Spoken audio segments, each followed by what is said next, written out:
I worked for a tow truck company in a small town that is right between two major highways, so we would get a lot of broken down cars. We always had a lot of work to do, and business did pretty well. During the fall of 2018, around 10 p.m., we got a call about a car that broke down a few miles outside the city. This was a good thing since it just stopped raining. The guy explained that he thought he had a flat tire, but when he went outside of his car, all 4 of his tires were flat. He couldn't explain, or wouldn't explain, how it happened. In fact, he was very laconic. It made it kind of hard to find him to the operator. When I started driving and tried to locate his broken down vehicle, I couldn't find it. I called back the dispatch line to verify the location. Call from dispatch told me I was in the right area. I made several turns and still couldn't find his car. But as I was on the phone with Carl telling him I was about to leave the area, I noticed hazard lights flashing from the field to the left of me. I'm sure they weren't there before. I told Carl that I think I found the car, but it wasn't where he said before. I got into the truck and started to head towards the flashing lights and drove about 30 meters or so into the high grass field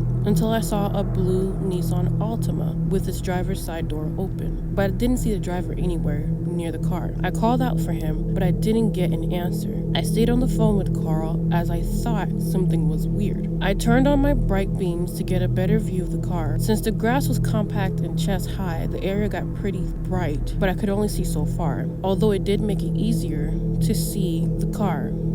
And what I saw, the windows of the car were all shattered. I told Carl about the situation, and he told me to just take the car and wait a little bit for the driver to come back, since he might have wandered off to try to show us where he was. I couldn't shake the feeling of unease and became anxious. As I started to maneuver the car around so that I could begin to load the Nissan onto the truck, something big and fast darted across the field behind me. I yelled, "Hey, stop playing with me, man." But no one said anything back. In fact, everything went silent again. I quickly walked back into the truck and grabbed my Streamlight spotlight to brighten up behind me so that I could continue to secure the car. Right when I did my final inspection of the car to make sure it was properly secured, something darted by the driver's side of my truck, slamming the door shut. I yelled, "What the fuck, man? Are you trying to steal my car? Because it's not going to work." But as I got to the driver's side of the truck, no one was in the car. I didn't want to stay there any longer. Chills started to run down my spine, but I mustered all the strength and yelled, "Good luck, pal. I tried to talk to you," and started to drive away. Right as I was about to get on the highway, something violently slammed into the car and held onto it, shaking it viciously. I started to panic even more and looked into the driver's side mirror and saw nothing there, but something was still holding onto the car, shaking it, and it was making it hard to drive away. I looked over to the passenger side mirror and saw something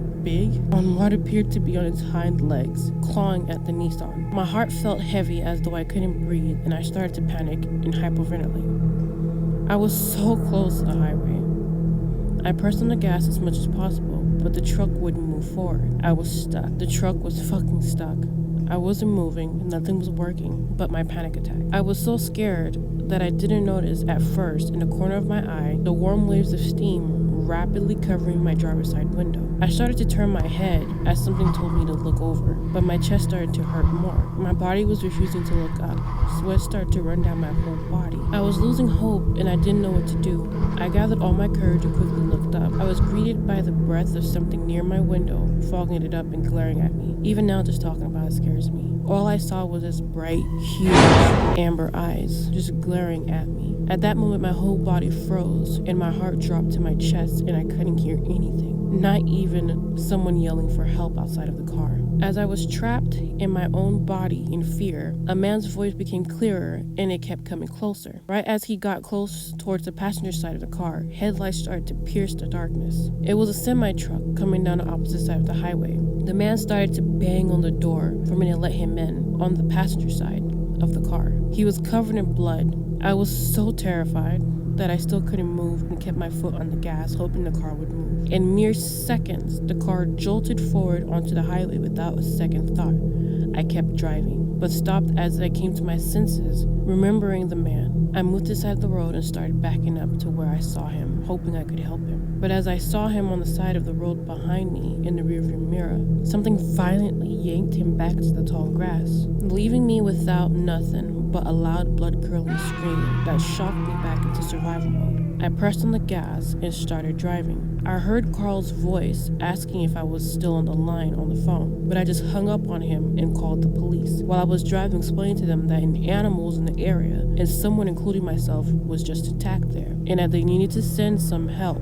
The operator thought that I was trying to pull a prank and tried to tell me that I didn't see what I did, since we didn't have large animals like that in this area. But the urgency in my voice made them believe me, so I was told that they would send some officers out to investigate the situation. I gave them the location, my information, and where the towing company is located because I was heading back for my own safety. As I was driving, from the corner of my eye, I thought I saw something running alongside the car in the tall grass, but it disappeared when some headlights appeared from oncoming traffic. I drove quickly back to the company and parked the truck and rushed inside the office, scaring my boss Patrick and Carl as I slammed through the front doors. I told them what happened and they also didn't believe me at first, until a car alarm went off, followed by glass breaking. My boss went outside thinking that it was just a bunch of kids messing with the cars, since we did get a lot of kids messing around in the area. He ran right back inside screaming that he thinks a bear was outside messing with the cars. He rolled down the roll-up storefront protection door and locked the front doors of the business. He then, in a rush, told me and Carl to go lock the side building doors and back doors while he would monitor the cameras in our security room.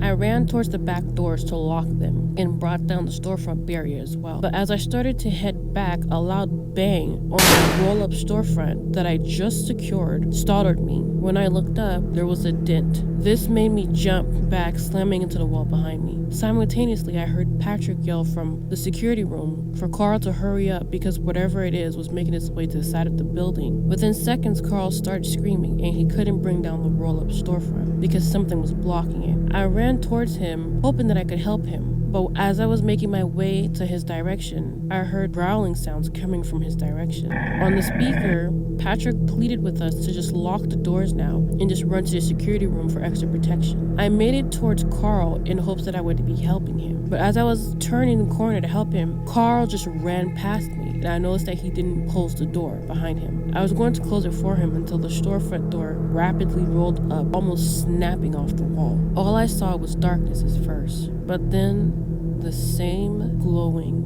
bright amber eyes stared back at me. I was mortified. All I could do was just run behind Carl towards the security room, locking the door. When we got into the security room, Patrick was on the phone with the police. Patrick was yelling, but all I remember that he was saying before he hung up was, "This isn't a fucking joke, okay? Something is destroying my property, and we are trapped in our security room. I'm looking at the cameras now. Something is out there. Send someone now." I remember how Patrick's face got angrier as he slammed the office phone down. I asked him what was wrong. He mentioned that they just told him they got a similar phone call earlier today. When they checked it out, they found nothing there. No man in distress, no blood, no animal, nothing. I told him that must have been my phone call to the police. I got even more nervous knowing that they didn't find the man there. I told him, whatever these things are, they're going to kill us, just like they did to the man that called us in for the tow. We need to leave now. In the midst of the chaos, Carl told us to be quiet because he couldn't hear anything anymore. All the noises just stopped. When we stopped talking, we noticed everything just went dead silent. We all looked at the monitors. We noticed that 4 of the creatures that we can see better now on the monitors were all moving towards my truck. They were bigger than any bear I've ever seen. They would alternate between walking all 4s and just their hind legs. They were all covered in fur that would make any bear jealous. Their faces had protruding horns that connected behind their humanoid-like face, but their mouths were that of a hyena, or I can't describe it. It was just so weird, so terrifying.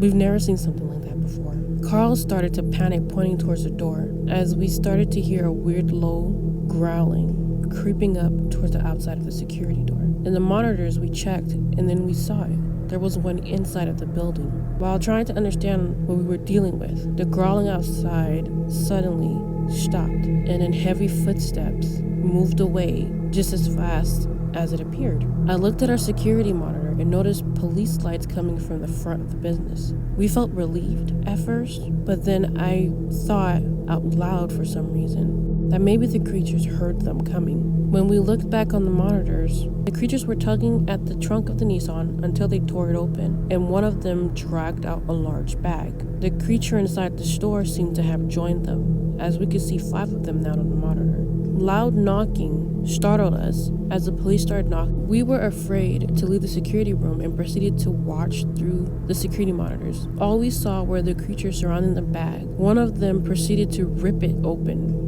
violently, and then something small tumbled out of the bag. They were crowding it so much so that we didn't see it at first. But then when one of the creatures picked it up, it looked like a smaller version of the bigger ones, like it was a baby. And then it just let out this high-pitched scream. This caused the bigger creatures to let out a horrifying sound that terrified us. The sound seemed to have scared the officers in the front of the building as well, which made them pull out their guns and run towards the back of the building. Moments later, the sound of gunshots scared us from outside, but we didn't move away from the monitors. I saw 4 of the creatures running towards the 6 feet tall fence and jumping over it, while the last one ran straight for the police officers, attacking one of them. The other officer that was knocked down but not attacked got up and shot at the creature, and this did nothing at first. The creature kept attacking his partner. Eventually, the creature stopped on its own and just ran away as fast as the attack happened. We stayed inside of the security room. We watched as he checked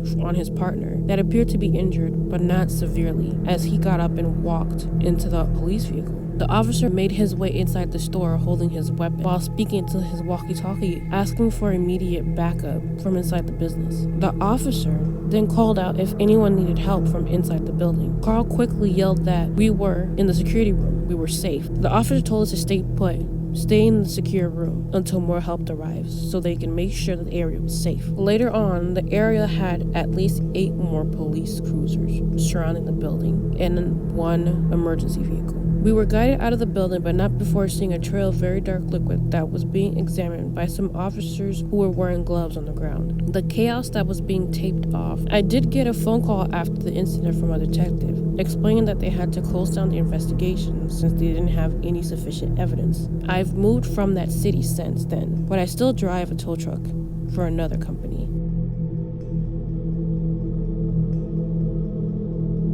Hey guys, thank you for listening to my story. If you liked it, please subscribe, click your notification bell, and like the video because I will be posting more. Thanks!